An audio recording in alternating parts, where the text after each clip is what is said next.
Hello students, आज मैंने बहुत ही प्यारा सा टॉपिक लिया है रियल नंबर। मैं सबसे पहले ये बता देना चाहता हूँ, किसी भी चीज़ को आप अगर सीखते हैं तो उसको एग्ज़ाम के पर्पज़ से नहीं सीखिए। एग्ज़ाम के पर्पज़ से, एग्ज़ाम पास होने के पर्पज़ से नहीं सीखने का मतलब ये है कि उसको अपने रियल लाइफ में, वास्तविक जीवन में क्या उसका यूजेस है, उस पर्पज़ से उसको सीखिए।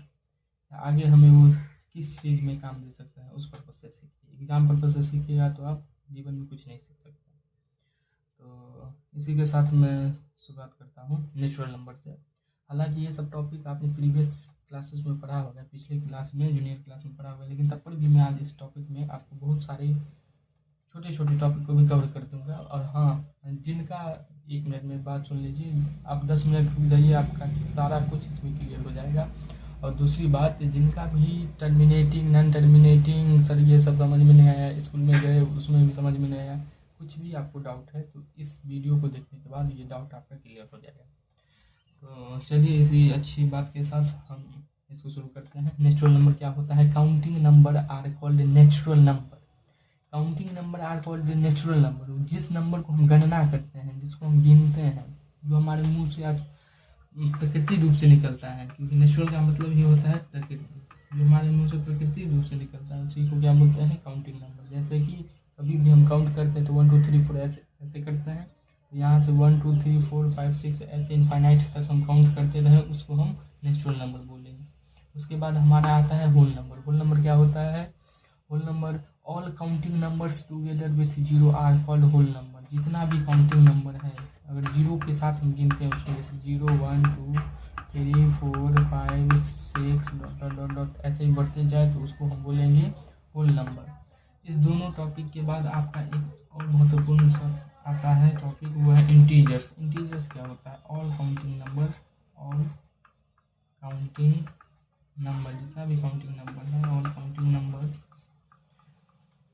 Together with zero, together with zero, zero के साथ जितना भी आपका काउंटिंग नंबर है, and negative of counting number, and negative of counting number, negative of counting number are called integers. उसको क्या बोलते हैं?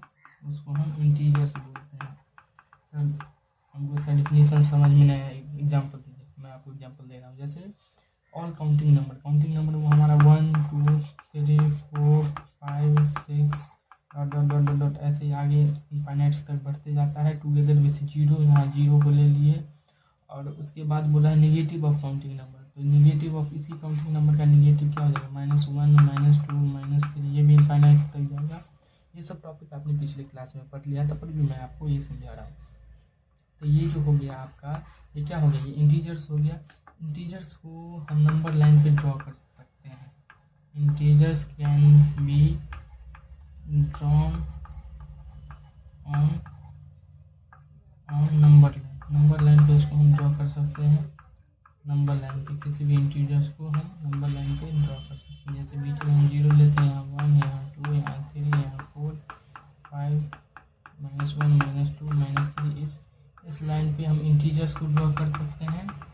इंटीजर्स के साथ साथ एंड रियल नंबर को भी ड्रॉ कर सकते हैं। सर रियल नंबर तो आप पढ़ाए ही नहीं है, आप पेशेंस रखिए, आप थोड़ा पेशेंस रखिएगा, आपको एक एक चीज़ क्लियर हो जाएगा। रियल नंबर मैं आपको बताने वाला हूँ, लेकिन जो इम्पोर्टेंट बात बता रहा हूँ उसको आपको दिमाग में रखना है। जो रियल नंबर को भी हम नंबर लाइन पे रिप्रेजेंट कर सकते हैं। तो चलिए सबसे पहले हम ये जान लें जो रेशनल नंबर क्या होता है।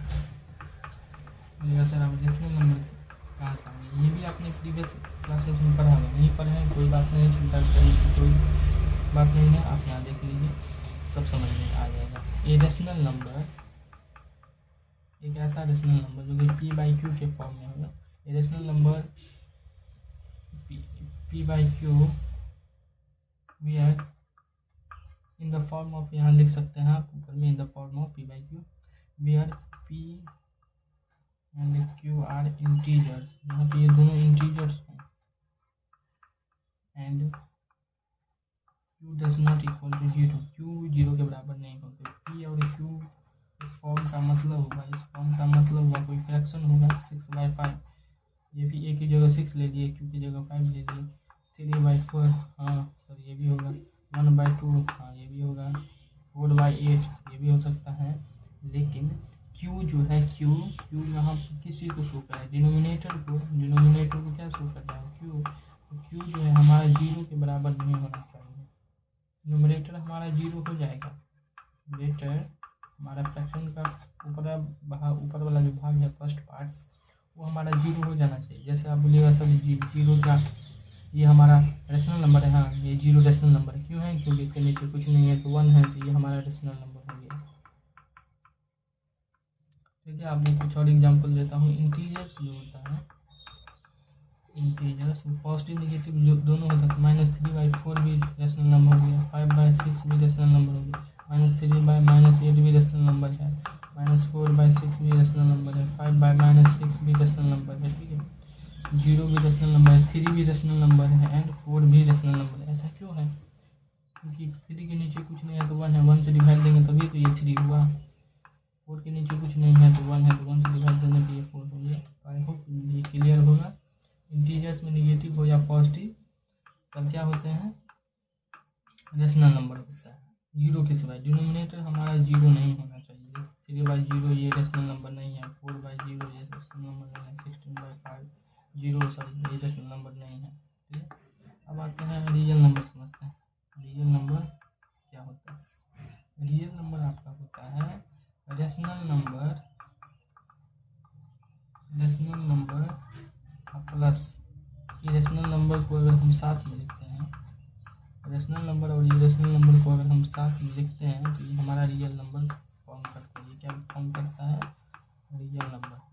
सर आपने तो अभी तक हमें रेशनल नंबर ही पढ़ाया है, मुझे आप ये बात मैं जानता हूँ, आपको रेशनल नंबर पढ़ाया है, लेकिन इरेशनल भी हम कुछ देर बाद पढ़ेंगे। तो रेशनल नंबर का मतलब ये हो गया, हाँ रियल नंबर का मतलब ये हो गया। आपको आप कुछ एग्जांपल दे देते हैं, जैसे 3 और 4 है।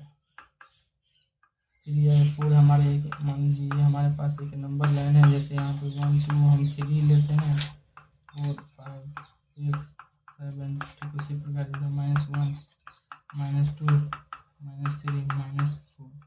ठीक है, जैसे हम ये नंबर लिए तो हम इस दो नंबर लाइन के बीच यहाँ पे इनफाइनाइट रेशनल नंबर लाई कर सकते हैं। लाई मतलब मौजूद है, दो रेशनल नंबर के बीच इनफाइनाइट रेशनल नंबर होता है। इस प्रॉपर्टी को हम बोलते हैं डेंसिटी प्रॉपर्टी। ठीक है, अगर मान लीजिए अगर आपको बोला जाए जो 3 और 4 के बीच रेशनल नंबर बताइए, तो इसका फॉर्मूला होता है, वो कुछ फॉर्मूलों को रेशनल नंबर लाई करता है तो वो बताइए आप। ठीक है, तो फॉर्मूला जो होता है वो क्या होता है, फॉर्मूला होता है 1/2 × x + y, जहाँ पे y जो है ग्रेटर होना चाहिए x से। ठीक है, y जो है ग्रेटर होना चाहिए x से, और यहाँ x बराबर हम 3 लेट करते हैं एंड y बराबर यहाँ पे हम 4 लेट करते हैं। ठीक है, y बराबर 4 लेट करते हैं, तो इसको जो अगर हम लाई करेंगे, सॉल्व करेंगे तो 1/2 × 3 + 4, तो 3 + 4 तो 1/2 × 3 + 4 7, तो 7/2, तो 7/2 जो आपका आया रेशनल नंबर, ये हमारा नंबर लाइन है 0 1 1 2 3 4। तो 3 और 4 के बीच कहीं 7/2 लाई करेगा यहाँ पे। ठीक है, 7/2 कैसे लाई करेगा सर, वो तो नंबर था, ये फ्रैक्शन है। अब वो 7/2 को अगर आप डिवाइड दीजिएगा 2 से, तो ये कितना हो जाएगा, 2 3 या 6, वहाँ यहाँ पे 1 एक आ जाएगा, यहाँ डेसिमल देंगे तो 0 5 बार में कैंसिल आउट हो जाएगा। तो आई होप ये क्लियर हुआ। तो 3.5 जो है 3 और 4 के बीच ही कहीं लाई करेगा। ठीक है, तो ये एक हो गया। अगर हमको बोल they find the n rational number between 2 number, n rational number बोल दे, n रेशनल नंबर मतलब मान लीजिए अभी हमको एक फाइंड करना था तो एक निकाल दिया। अगर कोई बोल they find the rational number 3 और 4 के बीच, और फिर हम आपको डेंस प्रॉपर्टी बताएं जिसमें ये बताया गया है आपको, जो दो रेशनल नंबर के बीच इनफाइनाइट रेशनल नंबर मौजूद होते हैं, लाइक करते हैं इनफाइनाइट। ठीक उसी प्रकार अगर हमें बोल दे n बराबर 6 रेशनल नंबर फाइंड करो, n बराबर 7 रेशनल नंबर फाइंड करो, n बराबर 8 करो, n बराबर 10 करो, कुछ भी बोल दे, n का मतलब हुआ इतना रेशनल नंबर फाइंड करने के लिए अगर हमें बोल दे, तो इस चीज़ को हम कैसे डील करेंगे इस टाइप की प्रॉब्लम को, तो उसका भी एक फार्मूला है। उसका फार्मूला ये है, जो डी हम मानते हैं, सबसे पहले डी निकालते हैं y माइनस एक्स करके, y माइनस एक्स से डी निकालते हैं, और जितना नेचुरल नंबर हमें बोल रहे हैं वो n+1 इसमें जोड़ देते हैं। कहने का मतलब जैसे 3 और 4 के बीच हमें 5 रेशनल नंबर बोला है फाइंड करना, 5 रेशनल नंबर हमें बोला है फाइंड करना। तो डी जो हो जाएगा यहाँ पे y का वैल्यू हम 4 लेंगे, y बराबर 4 एंड x बराबर 3। x बराबर पहले आप 3 लिखिएगा, y बराबर 4, इससे फर्क नहीं पड़ता है। तो y का वैल्यू 4 माइनस 3 कर देंगे, और डिवाइडेड बाय हमें कितना रेशनल नंबर लाइक करना है, मतलब फाइंड करना है, तो 5 जाना है, तो 5+1 कर देंगे। तो g का वैल्यू हमारा कितना आ जाएगा, 1/6। 4 में से 3 या तो 1 और 5+1 6। उसके बाद ये आता है x+d, x+2d, फिर x+3d, जितना फाइंड करना है, x+4d 5 फाइंड करना, और x+5d। आई होप ये क्लियर हो गया। x+5d ये चीज़ क्लियर है, ये क्लियर है, क्योंकि हमें 5 रेशनल नंबर निकालना है, इसीलिए इस फार्मूला को आगे बढ़ाते जाएंगे। अगर 10 निकालने के लिए बोले तो इस फार्मूला को हम ऐसे ही आगे कंटिन्यू करते जाएंगे। तो यहाँ पे x का वैल्यू 1/6 आया, तो x का वैल्यू हमारा 3 है, 3 + 1/6 ऐड करेंगे, तो हमारा 3 + 2 मल्टीप्लाई बाय 1/6, तो हमारा 3 + 3 मल्टीप्लाई बाय 1/6, ऐसे ही 3 + 3 मल्टीप्लाई बाय 3 + 4 मल्टीप्लाई बाय 1/6, उसके बाद 3 + 5 मल्टीप्लाई बाय 1/6। इसके बाद इसको आप सॉल्व कर लीजिए, इसका एलसीएम 6 हो जाएगा, और यहाँ पे 6 हो जाएगा +1 19/6, 19/6 एक हमारा आ गया। इसको सॉल्व करेंगे तो कितना हो जाएगा, 1/3 ये हो जाएगा, लेकिन 2 से मल्टीप्लाई होगा, 2/6 मतलब 1/3। इसका एलसीएम ले लीजिएगा तो 3 हो जाएगा, 3 से 9 + 1, ये आपका हो जाएगा 10/3। इसको भी सॉल्व कर दीजिएगा तो ये भी 1/2 हो जाएगा, इसका एलसीएम आपका 2 हो जाएगा, और फिर 3 × 2 = 6 हो जाएगा। 6 प्लस इसमें हम क्या कर सकते हैं, 6 में हम आपको ऐड कर सकते हैं कितना, 6 में हम 1 ऐड कर देंगे, तो ये हमारा 7/2। ऐसे ही आगे हम 3 निकल गया जो और फाइंड कर लेंगे। आई होप ये चीज़ क्लियर होगा। इसके बाद हम इसमें एक और फार्मूला को जानते हैं, उससे पहले इक्विवेलेंट फ्रैक्शन को जानेंगे। इक्विवेलेंट फ्रैक्शन हमें कहता क्या है, अगर मान लीजिए हमारे पास ये 6 गिलास है, हमारे पास ये 6 गिलास है, हमारे पास ये 3 गिलास ऊपर है, और ये 3 गिलास हो सकता है डायग्राम में उससे अच्छा नहीं बनाओ, लेकिन आपको समझा दूंगा।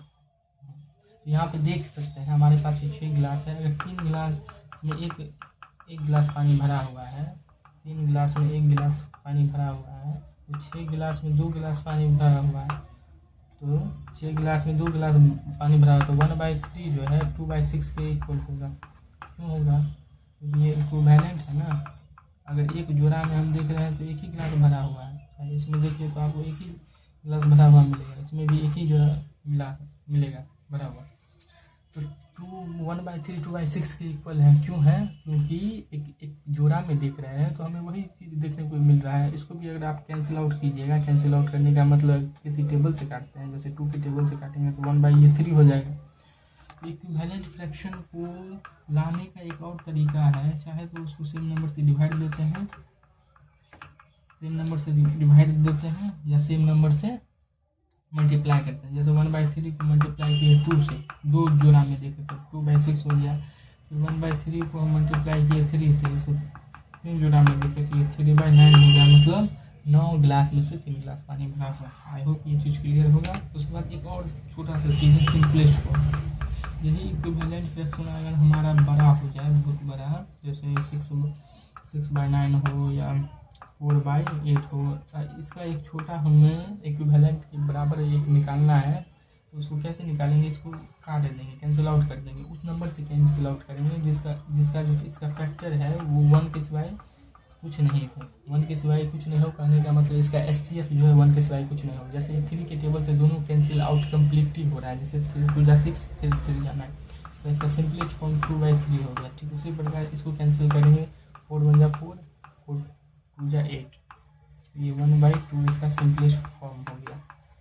ये क्लियर है। ये चीज़ मैंने आपको इसलिए बताया क्योंकि मान लीजिए अगर आपसे बोला जाए जो 2 रेशनल नंबर, जैसे हमारा नंबर है 3/8, जैसे हमारा ये नंबर है, या आप ऐसे ही आपको मैं बता दूँ, जैसे 3/8 एंड 2/5। 2/5 हमारे पास ये दो रेशनल नंबर है।